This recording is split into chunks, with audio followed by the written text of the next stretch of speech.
The feds say 61-year-old Dr. Clarence Scranage was operating the sophisticated Oxycodone pill mill out of his Richmond area offices. Now, that includes one of Courthouse Road in Chesterfield, one of Onby Lane in Richmond, and then one off here in Bremo Road in Henrico County. Now, according to recently unsealed court documents, we have learned that Dr. Scranage was using a middleman to recruit patients. We now know that middleman is 45-year-old Anthony Harper, and the feds say Harper would give the names of patients to Scranage, who would in turn write thousands of prescriptions for the narcotic drug.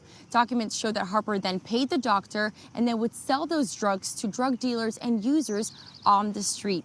We also know that patients were also paid for using their names and for filling out those prescriptions. Now, we spoke to a recovery and addiction counselor with the McShin Foundation who's been very concerned with the problem going on recently with the drug issue in our nation.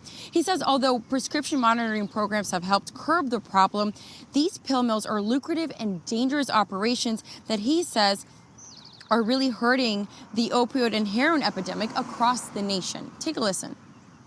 So these doctors that are out there doing these things in our community, they're as bad as any street level drug dealer, as bad as any kingpin drug dealer, if not worse, because they're educated and they're trusted members of society.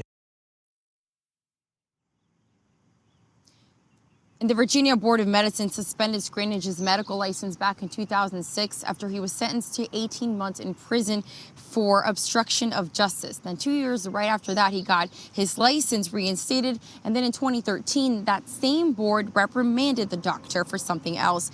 Now, Rob and Reba, investigators say over a 4-year period, the defendants involved with this pill mill brought in more than $600,000.